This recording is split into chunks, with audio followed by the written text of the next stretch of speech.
I picked up a sturdy round garbage can, so let's give cataract removal a try.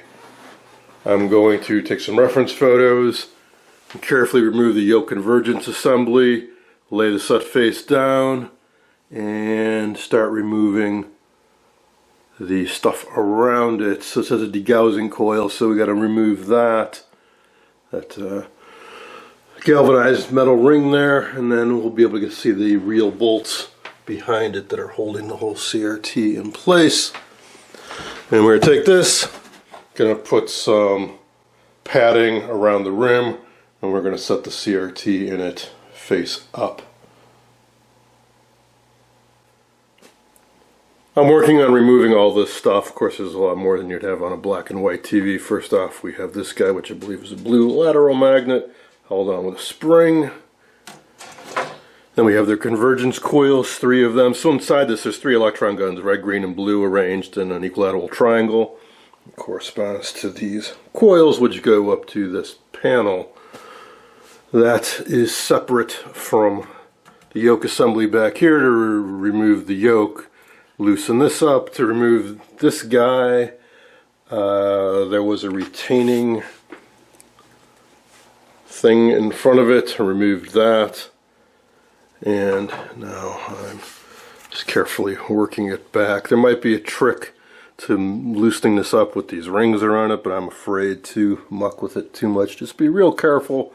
Don't go yanking on one of these, you're just going to bust it right off. It's made out of plastic, it's all a bit brittle.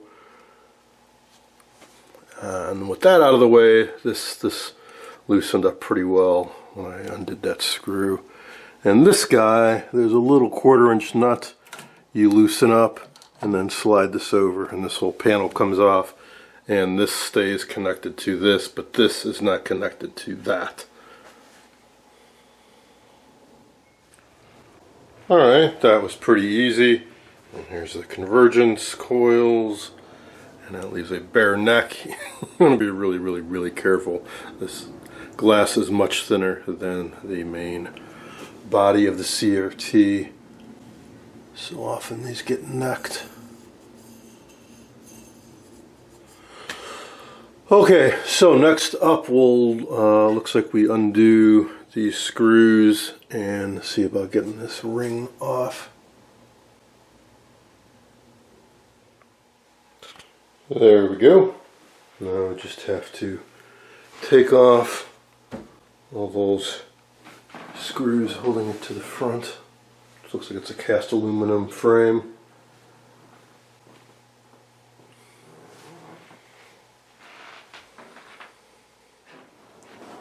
I removed the 8 5/16" screws that were holding the mounting band to the cabinet. Got those out, wiggled the CRT a little bit, and it is loose. So let's get this out. I'm going to put it into this can, next side down, and put a little padding around it. Now I don't know if we can remove the cataract and all with that band on. I think I may very well have to take it off. It's not a tension band or anything like that, it's the mounting collar. But I have a feeling, it depends on the diameter of this can versus the diameter of the CRT. I bought what I could get, and that might not be the absolute perfect diameter, but it's smaller than the CRT, that's the important thing. I'm just not sure where it's going to touch on the body of the CRT. Let's find out.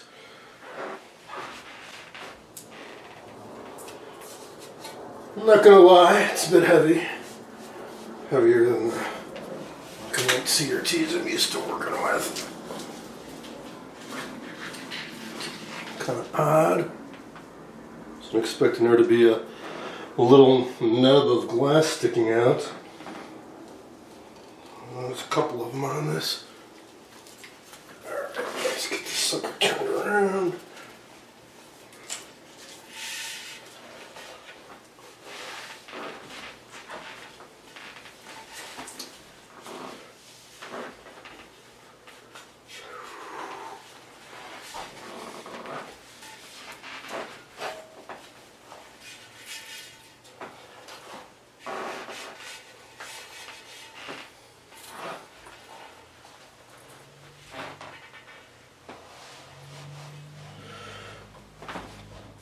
So what happened is this metal mounting collar has these mounting ears on it. They were too large to fit inside the can, so it's actually resting on this right now. Let's remove this tape they put on. So our goal is to remove this glass from this. So on this edge here, there's a PVA glue. Actually, it's underneath this piece of tape. Oh, you know what? Yeah. Alright, scratch all that. This has to come off because these protrude over the safety glass. So, yeah. We gotta take that band off, which I think we just do by loosening that, don't we? No, there's one on either side, so we'll just loosen up both of them about the same amount. And it should just come off. And I think we could just leave it just like this, and this ring will just lift off. So that's not so bad. Yeah, 5/16. Not very tight either.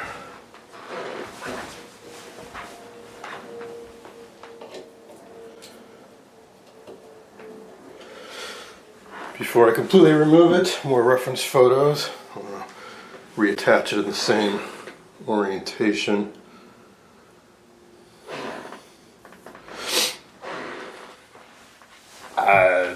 Being that it's a round CRT, I don't think it's all that critical that everything goes back exactly the same. I'm going to rotate this whole thing around.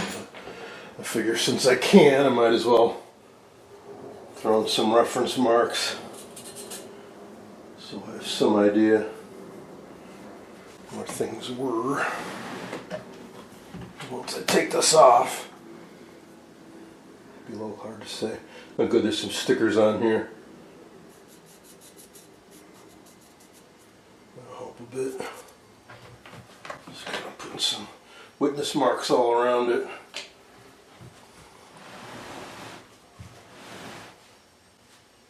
There's GE.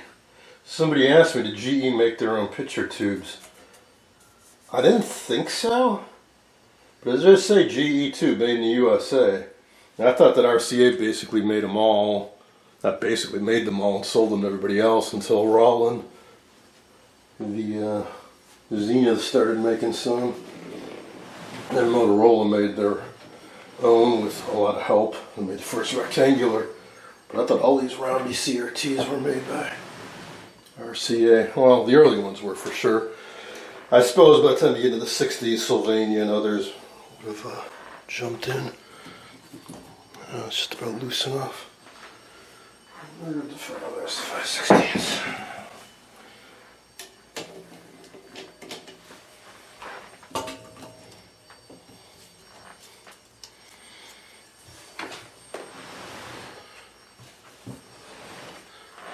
I'm starting with this one because it's so badly deteriorated. I'm thinking it should come off pretty easily.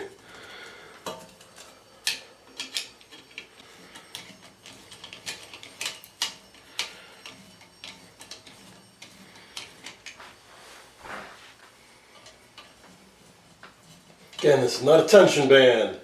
Nothing's under tension. This is just like a plain old black and white CRT, is just a bit bigger. Likewise, the safety glass is not part of any kind of integral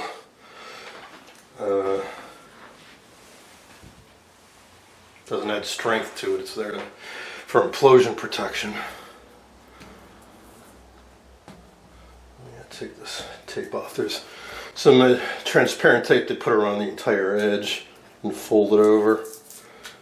That's got to come off.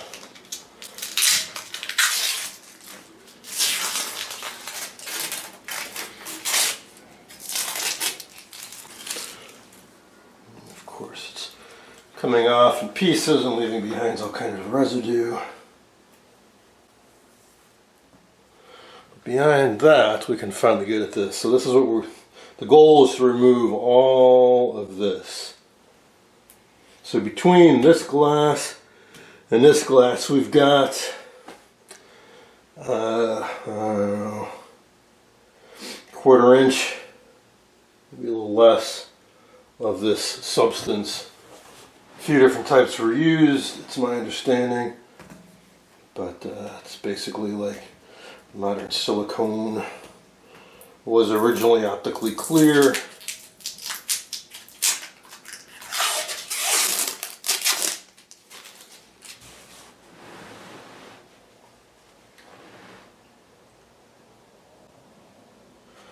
So, made in the 43rd week of 1964, so the sets, yeah, that jives in with everything else we've been seeing, right? Now, it's late October.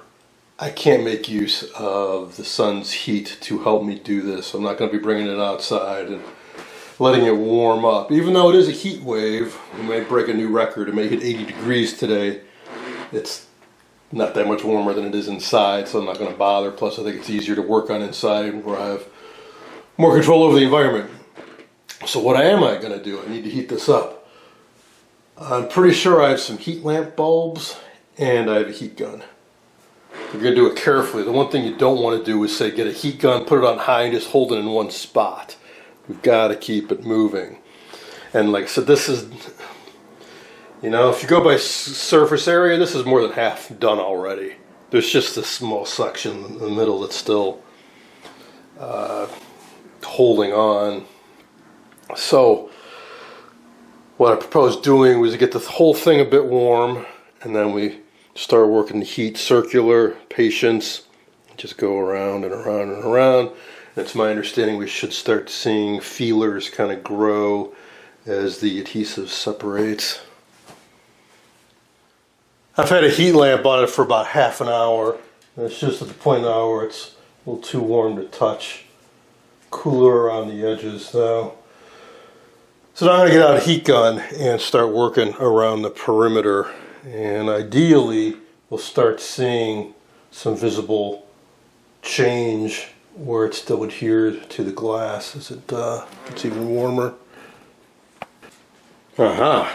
We have reached the critical point where things start happening. See all that stuff spreading out?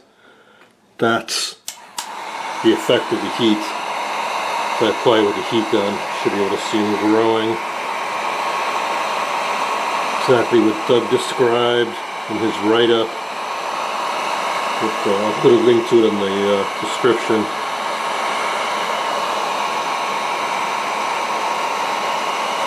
So that is the adhesive separating from the glass. So if I keep working this away across, I should be able to pull the two apart.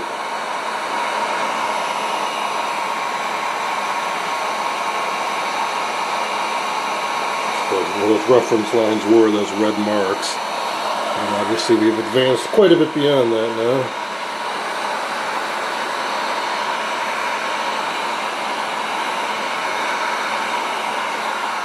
It's definitely well separated. I'm just having to slide a stick all around the perimeter to completely loosen it up. This is about ready to pop right off.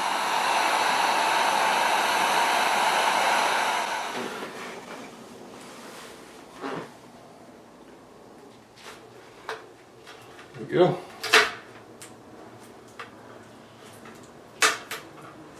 I didn't quite get all the tape.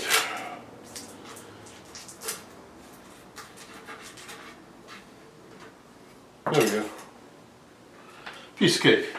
I did notice while doing this, though, there is a slight chip on the edge of this glass. Nothing I did, it was there from when it was made. So we got most of it off of this. We have a little bit of residue we have to clean off in this area. It's pretty much fallen off. And now ideally, well, I'll put this down and don't break it. And then hopefully that whole sheet of glue will come off in one piece, or mostly one piece. It's going to come off in a few chunks. Alright, I'm going to get the garbage bag.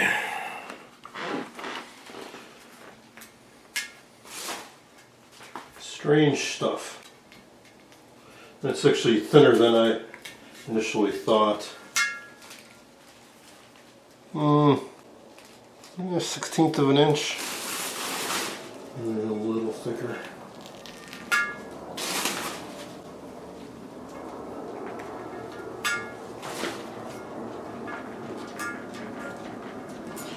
definitely as it cools, it becomes less easier to work with. So you want to keep this hot while you're doing it, or just move quickly.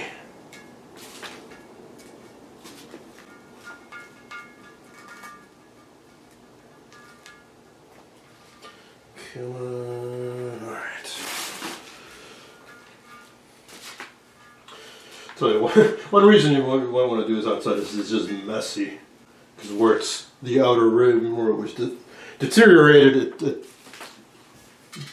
kind of this chalky mess, and I'm going to have to vacuum in here. There we go.